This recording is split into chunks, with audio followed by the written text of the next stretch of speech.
Oke, next ya, Mik.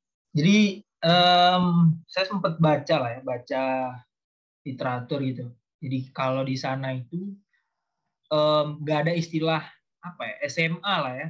Jadi katakanlah dia sekolah menengah, tapi durasi waktu sekolahnya itu bukan kayak di Indo 3 tahun.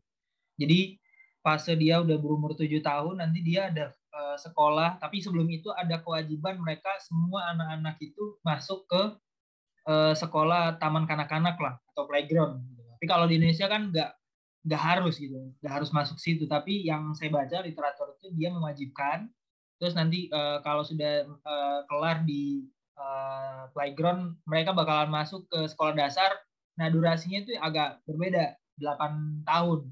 Terus nanti lanjut lagi ke sekolah menengah 5 tahun. Nah baru dari situ anak-anak boleh ada yang ambil sekolah untuk dapat lisensi biar langsung kerja tanpa kuliah lagi, atau ada yang juga lanjut kuliah. Itu benar nggak? Kayak gitu-gitu sistem. Iya, overall sih, iya sih ya kayak gitu. Overall. Uh, Ya sebenarnya kalau dilihat dari masa studinya sih hampir sama kayak ini juga. Sebenarnya 12 Iya, tahun juga ya, kalau sama. kalau misalnya di nggak dihitung sama kindergartennya. Memang kindergarten di mereka sih setahu saya sih memang masuk sekolah wajib, memang masuk masuk masuk wajib sekolah di situ.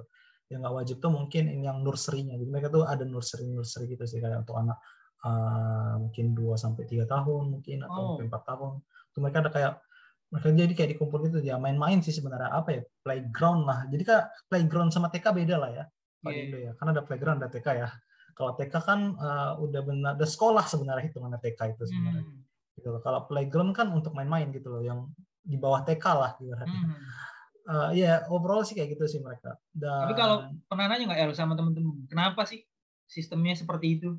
Apa yang ada? Mungkin kan setiap kebijakan tuh pasti ada alasan. Ada nggak pernah ngobrol-ngobrol sama orang Poland? Belum ya? nggak ada sih kalau ini. Belum ya?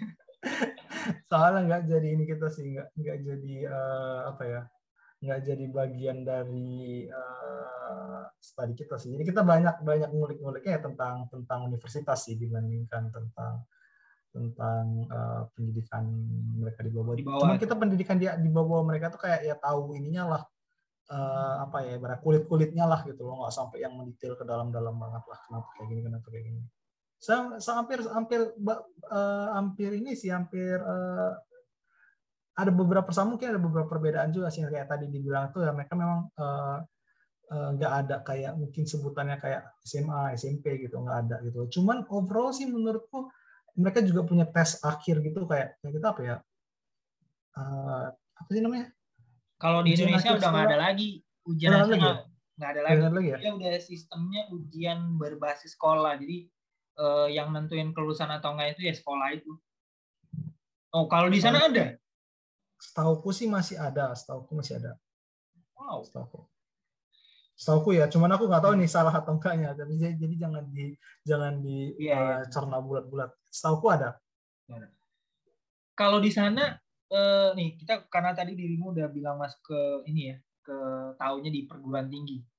Kan kalau di Indonesia baru-baru sekarang mungkin El sempetin apa ya, sempat mengikuti atau mungkin juga dengar gitu. Kan kalau di kampus tuh istilahnya kurikulumnya kampus merdeka.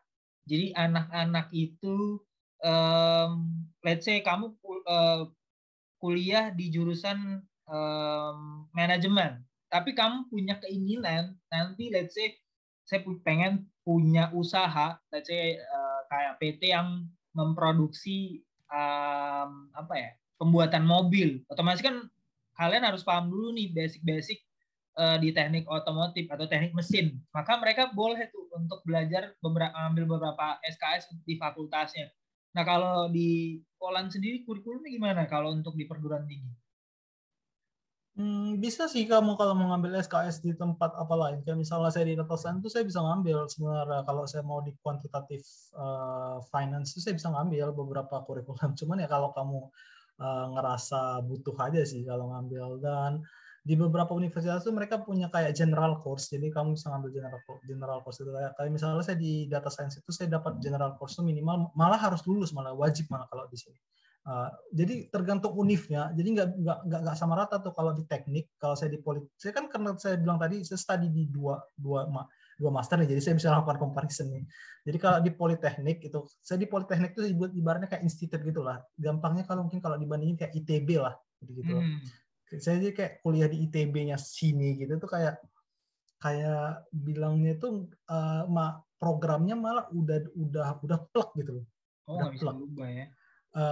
Kita cuma bisa ngerubah mata kuliah pilihan aja yang mana kita mau ingin gitu. Jadi ada beberapa mata kuliah pilihan yang bisa kita pilih untuk yang mana lebih mau menjurus ke dalam lah gitu loh. Ada yang mau ke 3D Vision, ada yang mau lebih ke misalnya gunakan software Unity segala macam untuk macam-macam lah, mau yang lebih ke transfer learning atau mau lebih pendekatan ke statistik. Nah, tapi kalau di data science yang di Warsaw University, mereka lebih general. Jadi kita itu malah dikasih diwajibkan di Warsaw University, bukan di Politekniknya. Di Warsaw University diwajibkan malah harus lulus 6 mata kuliah umum. Nah, mata kuliah umum itu kita bisa ambil dari fakultas manapun. Bahkan kamu kalau iseng bahkan bisa ngambil kelas dansa gitu. Ada kelas dansa, ada kelas nari, ada kelas teater kalau misalnya iseng mau ngambil itu sih. Saya kemarin tuh ngambil kelas untuk software pemetaan. Nah, gitu. Jadi ada yang ngambil ke politik, teman saya ada yang ngambil ke politik tentang SKS tentang krisis war gitulah. Krisis war segala macam, padahal kuliah data science. Tergantung kadang ada orang yang ngambil kayak gini ya, mungkin dia memang minat, ada yang mungkin karena kelihatannya ini lebih gampang aja nih untuk lulus gitu loh. Ada yang mungkin ini lebih enak nih. Mungkin ini ada beberapa yang umum kayak gini yang dia itu online, jadi ya nggak perlu datang, online lebih gampang gitu loh. Ya macam-macam lah alasannya. Tapi ada di sini ada. Ya. Dan cuman nggak plek kamu bisa ganti gitu loh. Kayak misalnya ada mata kuliah nggak bisa kamu ganti gitu. Misalnya data science nih punya mata kuliah ini, kamu nggak bisa ganti ini terus ambil yang tempat lain, tuh nggak bisa kayak gitu. Saya nggak tahu kalau mungkin di Indo sekarang bisa kayak gitu atau enggak, kurang paham tuh. Berarti boleh nggak gue nyimpulin kayak gini? Untuk sekelas kampus yang berlabelkan institut gitu ya, itu mata kuliah udah saklek dan harus apa ya, dari awal diambil, itu nggak bisa untuk apa ya, kalaupun mau ambil materi lain, itu materi yang lebih dalam, bukan yang melenceng, bener nggak gitu? Nggak bisa juga sih nggak bisa juga nggak bisa juga di generalisir kayak gitu. Dan aku bahkan nggak tahu sebenarnya kalau di departemen lain gimana. Di departemenku gitu. Di departemenku yang di Politeknika kayak gitu. Kita nggak ada opsi untuk ngambil ke mata kuliah di fakultas lain gitu, nggak ada opsi gitu loh. Nah, cuman ada opsi untuk milih mata kuliah pilihan gitu loh. Tapi nggak tahu juga nih, mungkin aja di sama nih, di Politeknika yang sama, tapi dengan jurusan yang berbeda, dengan departemen yang berbeda, mungkin aja terjadi gitu loh. Jadi saya nggak terlalu bisa menyimpulkan seperti itu gitu. Dan mungkin aja di universitas yang lain, di Politeknika di daerah yang lain mungkin bisa, nggak tahu juga sebenarnya. Menarik. Ini gini, gue mau nanya satu. Ini banyak banget nih pertanyaan yang tidak tercatat sebenarnya dan dikasihkan. Karena gini, saya itu S3 itu mau fokusnya di develop kurikulum. Jadi bidang ekspertis saya itu di pengembangan kurikulum. Nah, saya pengen nanya nih, kan selama kuliah di situ gitu kan, ada nggak kayak unsur-unsur yang kayak let's say mungkin ini tidak terjadi pada dirimu, tapi terjadi pada teman-teman yang lain lah ya, yang asli orang Poland gitu.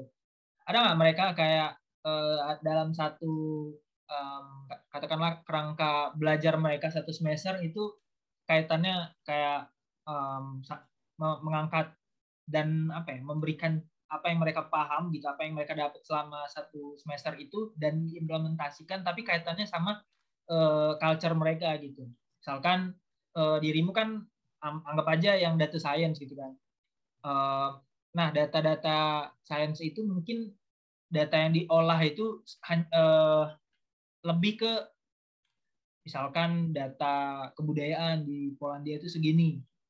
Terus ditemukan gitu. Data yang sekian banyak ini diolah menjadi sebuah program atau sebuah apps gitu. Ada nggak yang kayak gitu ya? Jadi kayak kesannya mereka belajar itu tapi tetap memperdayakan budaya mereka gitu.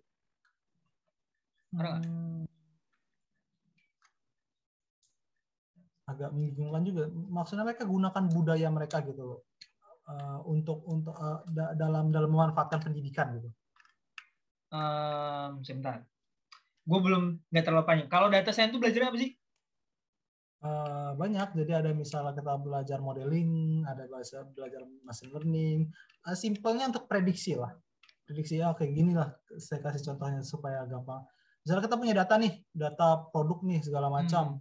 Produk ini misalnya disuplai ke saya gampang di kota Indonesia aja lah dibuat ya biar gampang. Misalnya produk misalnya PNG kan banyak produknya nih, ada Head and Shoulder, ada segala macam kan.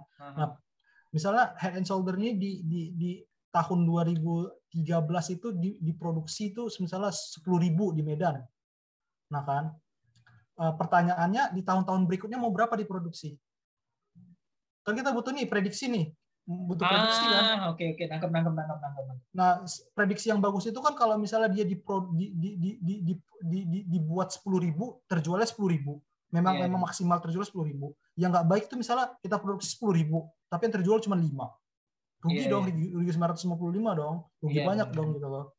Nah, simpelnya itu memprediksi. Kita melakukan di machine learning itu adalah prediksi. Tapi nggak sesimpel itu, cuman mungkin kalau misalnya untuk yang awam, aku paling bisa jelasinnya gitu. Paling untuk orang awam banget di data science. Nah, jadi contoh gini, yang tadi kita tanya. Jadi misalkan nih, kalau konteksnya budaya, misalkan di Poland itu dari semua wilayah negara Poland tuh orang masih menjaga kebudayaannya. Jadi kayak let's say anak kecilnya masih paham apa sih budaya di Poland, mulai dari bahasanya, tariannya dan lain-lain gitu ya.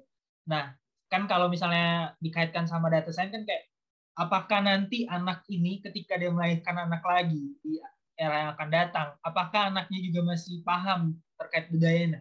Nah, maksud aku tuh teori-teori yang seperti mereka pelajari di kelas tuh ada nggak diimplementasikan ke ranah kebudayaan seperti yang tadi contohnya misalnya?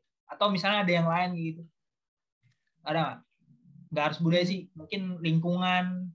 Jadi kayak misalnya mahasiswa data science memprediksi lingkungan di Poland kayak gini, tapi dengan menciptakan sebuah software atau aplikasi yang bisa memprediksi, yang bisa jadi media untuk memprediksi lingkungan. Ya pasti ada sih kalau di bagian pemerintah sih prediksiku sih pasti ada kalau di bagian pemerintah. Ya memang kebutuhan sih sebenarnya. Kalau di bagian industrial atau di bagian perusahaan sih pasti. Di bagian pemerintahannya untuk kayak gitu sih pasti ada sih. Misalnya kalau sekolahnya segini, pasti mereka punya prediksi kira-kira tahun depannya muridnya bakal gimana. Dalam pihak universitas kan pasti mereka juga punya gitu loh. Udah kayak gini, berapa misalnya prediksi student yang bakal datang, mahasiswa internasional segala macam, ataupun untuk anak-anak dan segala macam, ya banyak sih kalau ditanya apakah mereka menerapkannya dalam budaya mereka, dalam lingkungan mereka, ya iya menurutku mereka terapin sih kayak ilmu-ilmu yang didapatin gitu. Dan kebetulan juga dosen tes untuk supervisor tesisku itu dulu tuh waktu dia buat tesis katanya ya di masanya dia tuh tesisnya itu untuk ini, untuk experimental research di sekolah SD kalau nggak salah, di sekolah SD gitu loh, dengan menggunakan pendekatan data science gitu. Jadi ya. Oke. Iya, saya mikirnya apakah semua orang itu semua orang lah. Nggak, maksudnya gini. Maksudnya apakah bukan semua orang, sorry.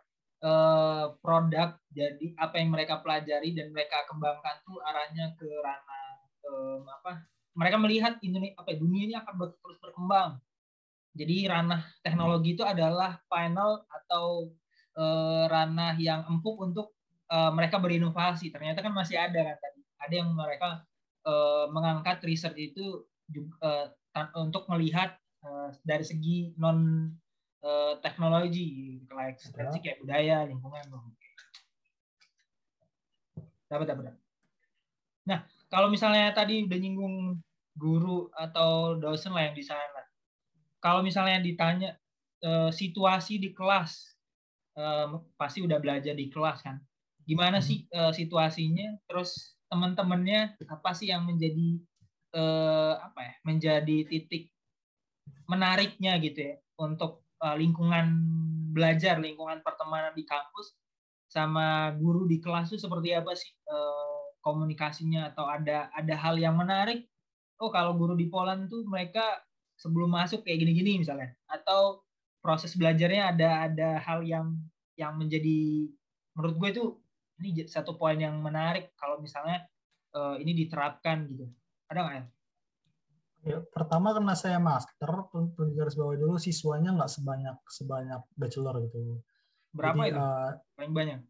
master ya paling 12 gitu, 15 gitu loh. Kalau bachelor kan kadang mau sampai 40, berapa puluh gitu loh. Sama lah Nah, itu kayak di perlu sini. jadi situasi di kelas lebih kondusif pastinya karena lebih gampang untuk di manage. Makin banyak orang kan makin susah di manage ya. Jadi manage-nya gampang. Terus kalau misalnya di Poland itu santai sih sebenarnya kuliahnya, terutama karena mungkin budaya Eropa sih. Jadi kayak misalnya contoh aja lah dari segi pakaian aja, memang lo asalkan pakai pakaian aja udah cukup gitu loh di sini gitu loh. Jadi nggak, kalau di Indo kan kayak kadang tuh kesannya misalnya kalau misalnya kayak misalnya gini nih, kalau di sini tuh kayak lo pakai tank top juga nggak masalah gitu loh untuk cewek gitu loh. Jadi karena kan ada misalnya musim panas dan rasa panas segala macam ya, nggak ada pembatasan gitu sih sebenarnya di sini. Jadi semuanya dibuat lebih simpel. Terus kalau guru itu dia lebih ini sih, dia lebih mencoba jadi teman sih daripada jadi guru sih gitu loh. Jadi kayak mereka tuh lebih pengen tuh kayak kita tuh sharing sama mereka gitu loh, diskusi sama mereka, dan mereka tuh nggak minta dipanggil kayak sir segala macam gitu loh. Bahkan kadang mereka yang manggil kita sir gitu dalam Oh, beberapa email gitu. Iya. Jadi bahkan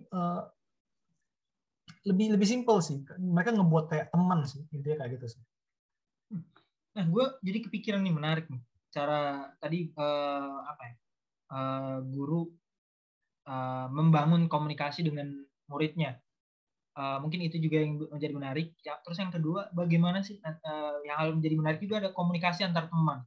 Kalau di sana, kalau misalkan gini, ada tugas gitu, itu nanti pasti ada ketua kelas kan, pasti ada leader yang di dalam satu ruangan Nggak itu. ada. Oh nggak ada? Dapat cerita nggak? Oh nggak ada. Jadi kalau misalnya ada tugas gitu misalnya, terus atau lu nggak bisa hadir, lu nginfoinnya kemana itu? Gimana tuh? Misalnya saya punya gimana tugas, terus saya nggak bisa hadir. Ya, jadi Email aja, kayak, bukannya ke email? jadi ada dua sih. Yang pertama misalkan ada tugas nih, biasanya kita sebagai murid nanti bisa lihat tugas itu by mana, apakah ada grupnya atau ada sistem dari kelas itu yang sudah Udah kayak ada, langsung kita pakai Teams. Kita pakai Teams. jatuhnya Microsoft kayak Teams. ini ya, LMS gitu, Learning Management System kayak gitu. Enggak sih, di Microsoft pernah pakai Microsoft Teams ya. Jadi di Microsoft Teams gitu kayak Oh, Teams.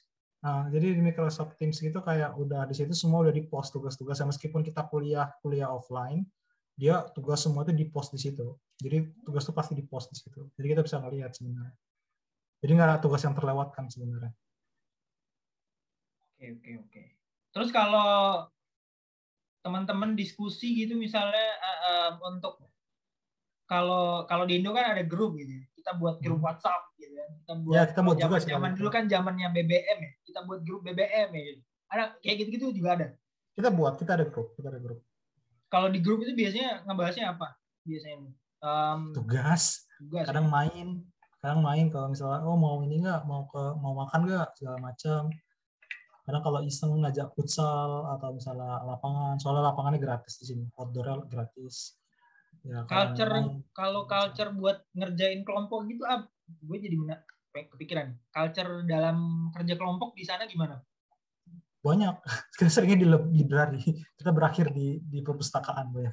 Oh, jadi memang wadah untuk teman-teman ngumpul itu biasanya di Di perpustakaan perpustakaan. ya. Soalnya perpustakaannya Aman ya. bagus sih. Bagus ya perpustakaannya. Dan Kalau nyaman di juga Indonesia sih kan perpustakaannya. dikit-dikit ngerjain kelompok kafe kita. Mungkin beberapa kali iya, cuman kalau dibilang perbandingannya ke KP sama ke perpustakaan mungkin 90 sampai 95% di perpustakaan, 5%-nya di kafe. Gitu. Oke. Ya aku juga tahu sih kalau di Indonesia memang karena kan aku super S1 juga. Memang kalau di Indonesia kita memang cenderung ke ini sih, ke tempat makan atau ke tempat apa gitu kalau di sini. Kalau di sini sih kebetulan habitnya memang lebih ke ini sih, ke perpustakaan sih. Aku ngelihatnya nggak tahu nih kalau jurusan-jurusan lain gimana, tapi kalau jurusanku sih, tapi aku lihat banyak kok orang di perpustakaan tuh diskusi segala macam. Rata-rata di sana sebenarnya. Kalau belajar sendiri nih, pernah nggak selalu di dalam ruangan atau pernah diajak sama dosen kalian, kita coba sekali belajar sesuatu, tapi gayanya itu atau situasinya kita nggak di dalam kelas, tapi let's say maybe ya di hallnya perpustakaan atau di taman-taman kampus gitu, pernah nggak? Atau pernah lihat yang kayak gitu? Sebenarnya tergantung jurusannya sih, jadi nggak bisa Tergantung dibilang. juga. Kalau misalnya jurusannya berbaur dengan teknik, ya mereka banyaknya di lab gitu loh. Jadi kalau nggak kan nggak mungkin nih alat labnya dibawa keluar gitu loh. Iya benar. Kan butuh electricity juga kan. Nah kalau aku kebetulan memang ada program kuliah yang harus di luar karena kita harus melakukan surveying. Nah jadi kita harus melakukan surveying, kita harus keluar dan pakai alat gitu. Udah ada alat surveyingnya gitu loh untuk melakukan itu. Jadi nggak bisa dipukul rata juga sih kayak ada yang memang nggak bakal keluar karena mungkin jurusannya memang kayak banyak di lab gitu loh, kayak komputer gitu loh, kayak anak komputer sains dia mau keluar mau ngapain mungkin ya kayak dia juga harus gunakan komputer gitu loh segala macam, jadi ya nggak tergantung sih kalau itu.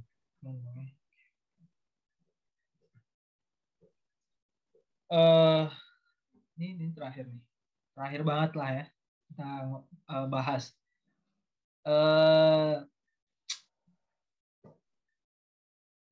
Satu Kak, yang membuat Poland gitu ya, atau pendidikan di Poland itu sangat baik, karena kan kita kenapa gue hadirin seperti ini sebenarnya tadi satu menjadi referensi kalau misalnya ada seseorang yang pengen lanjut kuliah ke negara mana, jadi dia ada resort, jadi tidak hanya sekedar ada beasiswa di sana, tapi setelah udah tahu beasiswanya di sana, dia harus nyari lagi info kalau misalnya tinggal di sana, belajarnya di sana tuh gimana gitu. Bukan wadah yang kayak ini kan mereka langsung dapat satu paket lah, mulai dari beasiswa ke kampus, cara belajar dan lain-lain. Nah mungkin di end-nya itu apa sih yang membuat pendidikan di Poland dan pendidikan di Indonesia masih pasti jelas berbeda ya, pasti jelas berbeda, nggak mungkin sama. Nah yang menurut kacamata El aja lah yang sudah ada di sana, apa sih yang bedanya? Mungkin tadi udah disinggung-singgung, cuman mungkin di akhir lebih disimpulkan gitu istilahnya. Yang buat beda mungkin culture sih pertama, cara mereka belajar sih, dan mereka memang niat sih untuk belajar sih menurutku. Dan satu lagi kan seperti yang saya sebutkan kan pendidikan itu gratis. Jadi pertama untuk orang Polandnya itu gratis, jadi nggak ada biaya sama orang Poland. Bukan untuk orang Poland, lebih tepatnya untuk Eropa. Jadi untuk orang yang berkebangsaan Eropa itu mereka gratis pendidikan di sini gitu loh. Kalau foreigner yang di luar Eropa harus bayar. Kalau dia ngambil bahasanya yang bahasa pengantarnya bahasa Inggris harus bayar.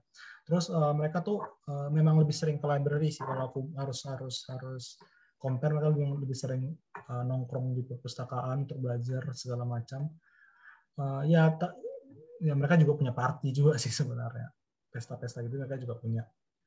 Terus di sini mungkin jurusannya lebih mendetail sih. Aku udah ngelihat jurusan di Indo, jurusan di sini mendetail banget sih sebenarnya. Kayak jurusanku tuh aku nggak pernah nemu sih sebenarnya di Indo, kayak navigation system tuh nggak pernah nemu gitu loh. Jadi jurusannya lebih mana ya bilang, lebih kekinian lah bisa disebutnya bahasanya, lebih kekinian, lebih mengikuti perkembangan zaman sih. Jadi dan project-project enaknya sih kalau Eropa ini sih kadang tuh jurusan itu mungkin diinisialisasi karena berdasarkan project-project kebutuhan yang ada di Eropa gitu loh. Nah jurusanku itu datang itu karena support dari Uni Eropa gitu loh. Jurusanku tuh dibangun tuh berdasarkan support Uni Eropa. Nah mungkin di Indo nggak punya yang kayak gitu kali ya. Kita nggak punya jurusan ini dibentuk nih berdasarkan support ASEAN gitu loh. Nggak tahu sih aku kalau ada yang kayak gitu atau enggak. Apalagi ya? Ya kalau lebih challenging sih, lebih challenging sama enaknya di sini itu student itu ini sih akses untuk kerjanya besar, Jadi kayak menurutku ya ketakutan mahasiswa Indo dibandingkan ketakutan ketika kamu kuliah di Poland untuk dapat kerja itu di sini minim gitu. Kalau di Indo tuh kayak oh kuliah dapat kerja nggak nih, kayak takutan, kan aku udah ngerasakan nih S1 di sana, kayak ketakutan untuk nggak dapat kerja itu gede banget gitu loh di Indo itu menurutku. Kayak lo bisa dapat gak sih, lo bisa, apalagi kalau jurusan lo bukan yang jurusan yang teknis gitu loh. Kalau mungkin jurusan lo kayak ilmu komputer mungkin masih bisa dimanfaatin gitu loh. Kalau misalnya jurusan kamu yang nggak terlalu misalnya teknikal gitu, kadang kan jadi ini ya, jadi kayak wah bisa nggak ini dapat kerja, wah bisa nggak dapat kerja gitu loh. Bahkan kan akhirnya banyak istilah-istilah kayak orang berakhir di ini, kayak misalnya lo kuliah di sini ujungnya pasti bank gitu kan, pernah dengar gitu kan, apapun kuliahnya lo berakhir jadi bank gitu, berakhir di bank gitu. Nah di sini tuh ketakutan itu kayak minim gitu loh, karena lapangan kerjanya gede gitu, dan mereka mendukung student banget di sini gitu loh, student banget, karena student itu ya seperti saya bilang, apalagi foreigner itu memang disambut kita. Saya tuh pernah ngelamar kerja di Indo, saya ngelamar sekitar 10-an tuh nggak ada balasan sama sekali. Di sini tuh saya ngelamar 5 atau baru ngelamar 5 atau 6. 6-6-nya dibalas, walaupun kita nggak ditolak, tapi kita dibalas tuh, dijelasin. Jadi mereka kita nggak digantung di sini. Benar-benar jelas di sini, benar-benar nggak digantung, kayak langsung dibalas kita di ini. Bahkan kadang beberapa itu ngasih kesempatan kita interview gitu loh. Gitu. Saya tuh kadang bingung sih. Saya waktu dengan ilmu saya waktu di Indo tuh, saya malah ngerasa lebih sulit nyari kerja di Indo daripada nyari kerja di Poland gitu. Karena saya malah di Poland malah dapat banyak tawaran gitu loh, kerja. Bahkan di perusahaan-perusahaan yang nggak pernah saya bayangkan sekalipun, di perusahaan teknologi besar yang nggak pernah saya bayangkan tuh, saya pernah dapat interview gitu. Kayak kadang sih nggak masuk akal. Kayak misalnya kayak gini sih contohnya. Lo nggak bakal pernah dapat interview untuk perusahaan di Amazon. Tapi di sini lo bisa dapat gitu loh. Nggak sih? Lo di Indo nggak bisa dapat interview. Lo nggak keterima nih, at least tapi lo udah bisa dapat interview gitu loh. Di sini. Nah di Indo lo kesempatan untuk dilihat CV aja belum tentu gitu loh. Nah di sini tuh kayak lo masih bisa dapat interview gitu loh, bahkan di perusahaan-perusahaan besar sekalipun gitu di bidang teknologi gitu loh. Enaknya itu sih, karena bahkan kalau kita nggak dapat interview, mereka balas tuh beberapa hari katanya sorry segala macam kayak gini. Jadi jelas gitu loh. Jadi mungkin itu hubungannya dengan pendidikan juga sih. Menurutku, dan mereka tuh di sini tuh mencari sih, menurutku pribadi mereka mencari mahasiswa akhir sih, kayak tinggal tesis gitu, dicari-cari sih untuk kerja. Jadi aku udah ngelihat banyak mahasiswa, jarang sih aku malah ngelihat mahasiswa yang tinggal tesis itu nggak kerja, jarang. Malah menurutku mahasiswa yang tinggal tesis itu rata-rata udah kerja semua sih. Nah, kalau aku aja sendiri yang belum tesis saja, aku masih tahun terakhir semester 3 belum tesis. Satu udah tesis, satu belum, itu aja udah dapat gitu loh. Apalagi orang yang udah tinggal sebulan 2 bulan lagi banyak. Sama setahu aku di sini tuh ada ini sih, pendidikan di sini tuh mereka nge-support kita untuk kerja di sini. Jadi setelah lulus itu kita dapat visa pencari kerja. Setahu aku ada visa pencari kerja 1 tahun. Jadi kita bisa cari kerja 1 tahun. Udah visa pencari kerja. Oke, memang dari let's say kata ketiknya mungkin kita bisa bilang sistemnya udah terstruktur, udah terorganisir gitu ya. Dan ada orang yang memikirkan itu sehingga proses untuk membentuk sistemnya mungkin jadi cepat gitu ya. Ya mungkin itulah. Dan mungkin di sini tuh student itu enaknya mungkin di sini itu mungkin ya untuk orang yang mungkin seperti yang saya bilang tadi, ketakutan untuk tidak dapat kerja itu minim di sini, karena satu lagi di sini tuh gaji itu hampir tersebar rata sih di sini. Jadi nggak kayak misalnya, karena aku nggak tahu lah ya nih. Mungkin kalau pengalamanku karena teman-temanku itu rata-rata kalau mau kerja ya ke Jakarta gitu. Jadi kayak opsi selain Jakarta itu kayak katanya minim banget deh, kecil banget deh untuk kerja selain opsi di Jakarta gitu. Gaji. Aku nggak tahu itu benar atau enggak. Cuman kelihatannya sih kayak gitu. Kalau misalnya mau kerja perusahaan itu kayak opsinya Jakarta lah gitu. Kayak selain Jakarta tuh bingung tuh mau kemana nih. Kayak apakah Medan opsi? Pernah kebayang nggak sih kalau misalnya kamu kuliah di Semarang atau kamu tinggal Semarang terus ngelamar kerja perusahaan di Medan gitu, kayak ya agak strange sih, orang rata-rata ngelamarnya ke Jakarta gitu pasti. Kalau di sini tuh enaknya kita itu bisa ngelamar kemana-mana aja dan perlakuannya hampir sama. Jadi mau ngelamar kayak ke kota ini enak gitu. Dan ya mungkin cara mereka menghargai student sama untuk ngeberi lapangan kerja ke student itu sih menurutku lebih besar sih di sini daripada di Indo. Oke. Nah, itu banyak ya. Ternyata banyak banget poin plus dan minusnya gitu ya. Untuk dari segi itu. Itu juga menarik buat misalkan bagi teman-teman yang nonton punya dream untuk lanjut. Ya, Poland juga menjadi list buat teman-teman tuju gitu ya untuk kuliah ataupun ya bekerja. Misalkan kalau misalnya teman-teman sudah punya visa student, let's say udah kuliah di luar negeri gitu, itu bisa dicoba. Oke, sip. Final kayaknya kita udah di ujung sesi ngobrol sama El terkait sistem pendidikan di Poland, terus juga kurang lebih tadi kampus-kampus di Poland seperti apa juga udah dicoba dijabarkan. Mungkin nanti teman-teman yang pengen kenalan lebih jauh ya tinggal diulik saja gitu ya. Kampus-kampus di Poland itu apa, terus nanti sistem dan manajemennya di kampus tersebut pasti beda-beda. Tinggal diulik lebih jauh dan harus baca websitenya, website kampusnya, biar nanti infonya pasti lebih lebih detail. Biasain untuk menggali informasi lebih jauh. Mungkin itu dulu. El, thank you banget waktunya udah dikasih buat sharing di sini. Boleh dong ditutup. Pasti udah bisa lah dikit-dikit bahasa Polis ya. Bisa sih, cuman kelihatannya bahasa Indonesia aja lah, bahasa Polis. Nah, maksudnya dikasih kayak penutup sampai jumpa. Kalau bahasa Polis bahasa sampai jumpa apa ya, papa, biasanya papa sih. Papa. Nah. Oke, Papa. Oke, thank you buat teman-teman yang sudah hadir. Jangan lupa video ini di-share ke teman-teman yang lain juga biar nanti dapat ilmunya juga bisa banyak-banyak bareng teman-teman kita yang lain juga belajar. Tujuannya sama. Kalau misalnya SDM-nya bagus, kualitas dari sebuah negara juga akan makin baik karena instrumennya itu juga SDM untuk kita bisa ngembangin negara kita. Jadi ini salah satu kesempatan informasi yang kita sudah raih bisa kita manfaatkan untuk kita tingkatin lagi kemampuan ya, dan lain-lainnya untuk dari segi kita sendiri. Sebelum kita nanti mengabdi ke negara kita, mengabdi ke keluarga kita, mengabdi ke tempat kerja kita pastinya. Itu saja teman-teman dari saya dan juga El. Terima kasih sudah hadir. Kita tutup video ini untuk episode kali ini. Sampai jumpa di video selanjutnya, episode Sekolah Dunia. Bye-bye semua. Bye.